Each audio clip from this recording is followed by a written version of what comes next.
Baik Bunda, kita lanjutkan. Dari dalil tadi ya, ayat 18 surat Al-Hasyr. Seorang muslim yang memang sudah melaksanakan muhasabah dirinya, apa yang terjadi? Dia sudah mengakui di hadapan Allah bahwa dia banyak dosanya, bahwa dia sudah melakukan terhadap dirinya sendiri selama ini, oh aku begini. Dia sudah mengakui juga di hadapan Allah bahwa dia sudah pernah merasakan banyak dosa kepada sesama muslim. Nah, maka hal ini akan membuka hatinya. Hatinya akan terbuka dan menyadari secara penuh bahwa dia banyak sekali dosanya. Nah, apabila hal ini setiap hari dilakukan, nah, maka apa yang muncul di dalam dirinya? Ada keinginan untuk dia bertobat kepada Allah. Kenapa? Karena dengan dia merasakan banyak dosa, dia merasa menyesal. Menyesal sekali telah banyak sekali berbuat dosa. Sehingga keinginan dia adalah untuk bertobat kepada Allah Subhanahu wa taala. Nah, apa kata Rasulullah? Menyesal adalah taubat. Jadi salah satu, ya ini hadisnya sahih. Hadisnya sahih yaitu dari Ibnu Majah. Yang disampaikan oleh Ibnu Majah. Nah, jadi timbulnya penyesalan dalam diri seorang hamba atau seorang muslim untuk melakukan taubat.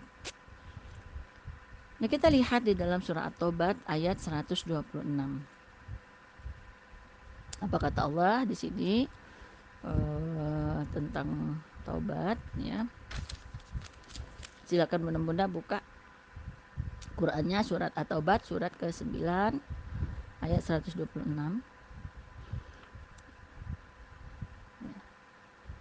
A'udzubillahi minasyaitonirrajim. Awala yarawna annahum yuftanuna fi kulli amim maratan aw marrataini thumma la yatubu nawalahum yadzakarun. Ya, yatubu. Nah, mereka tidak bertobat. Nah, di sini lain karena tobat itu adalah di sini kuncinya ya.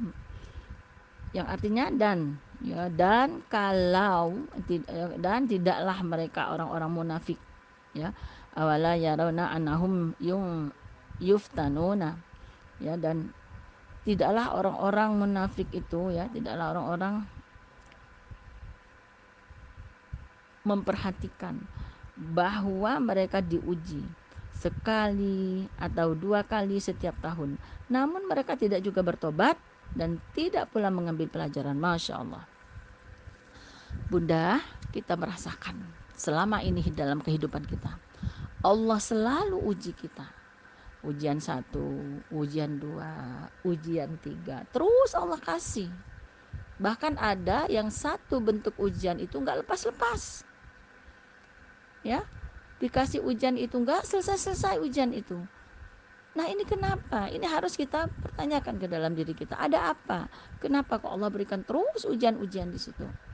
Ya, kalau kata guru Bunda, karena kita belum ikhlas menerima ketentuan Allah untuk satu bentuk ujian itu, sehingga Allah tambah lagi, Allah tambah lagi, Allah tambah lagi lebih berat. Nah, sampai kapan Allah selesaikan itu?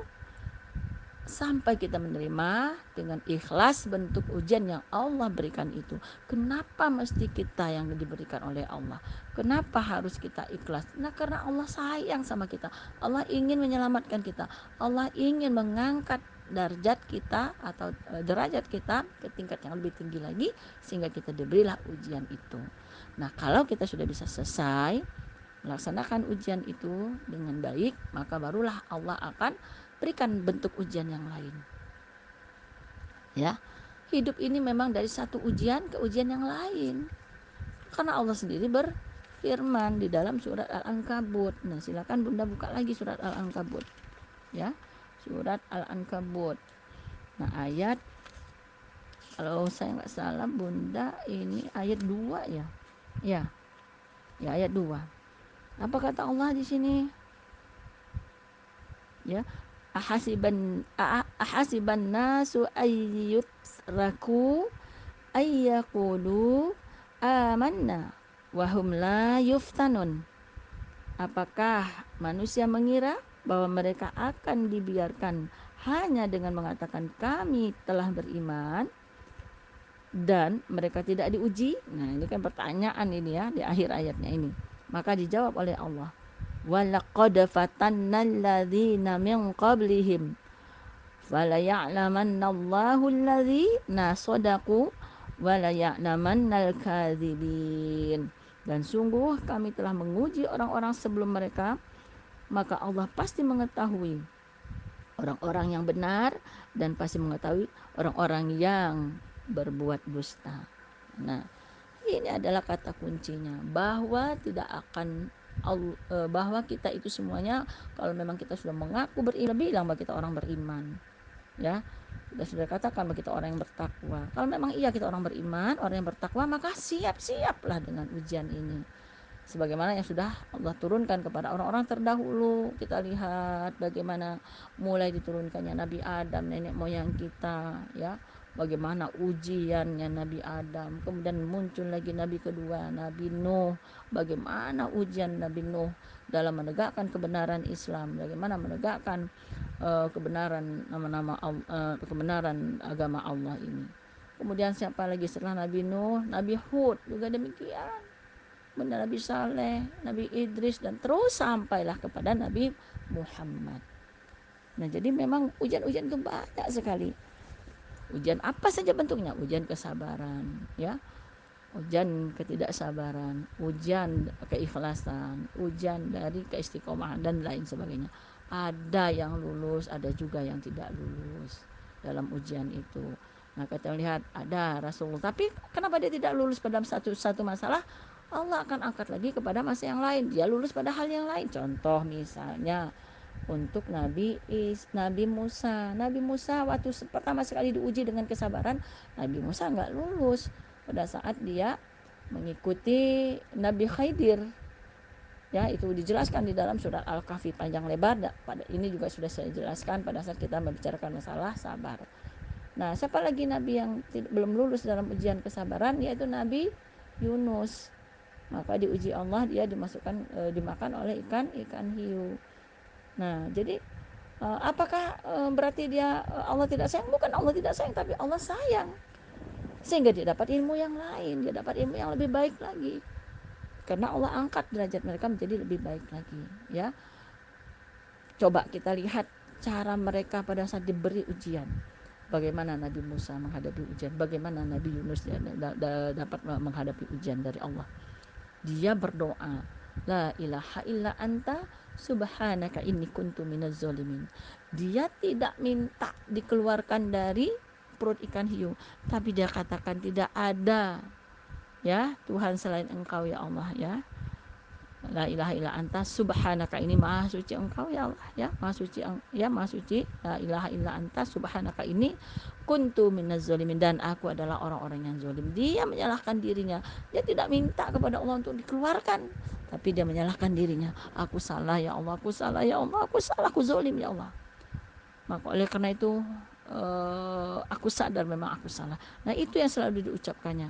Maka selama 40 hari Allah selesaikan ujian itu, maka keluarlah Nabi Yunus dari perut ikan hiu.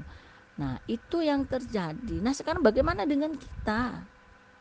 Ya, bagaimana dengan kita? Apakah kita juga sanggup melewati ujian-ujian demi ujian itu? Karena memang Allah sudah katakan di sini, kalau memang kamu sudah mengaku beriman, ataupun orang-orang kafir pun juga dikasih sama Allah ujian-ujian itu. Ya, ada yang selesai, ada yang keluar, ada yang tidak. Nah, dengan caranya dia. Nah, maka ini sudah dikatakan. Nah, khusus untuk kita orang yang beriman, maka dikatakan di dalam ayat Al-Ankabut ini. Jadi kalau memang kita sudah benar-benar mengaku beriman, maka siaplah untuk kita diuji tingkat keimanan kita itu. Nah, itulah. Ya, jadi itulah sebenarnya apabila kita sudah melaksanakan muhasabah diri ini, maka itu akan ketahuan, akan kelihatan, oh, kita ini memang masih banyak dosanya. Oh, ternyata aku masih belum bersih dari dosa-dosa. Oh, ternyata aku dulu salah. Oh, dan lain sebagainya. Karena ini adalah bentuk pengakuan kita, penyesalan kita kepada Allah atas dosa-dosa yang pernah kita lakukan selama ini. Kemudian kita lihat lagi di dalam surat Al-Haqqah, surat ke-69, Al-Haqqah ya, surat Al-Haqqah ayat ke-18. Apa dikatakan oleh Allah di sini? Pada hari itu ya, pada hari itu ayat ke-18 ya. Yauma idzin tu'raduna la yakhfa minkum khafiyah ya.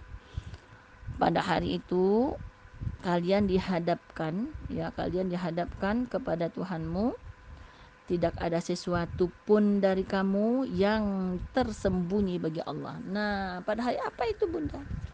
Ya, pada hari apa itu? Yaitu pada hari kiamat.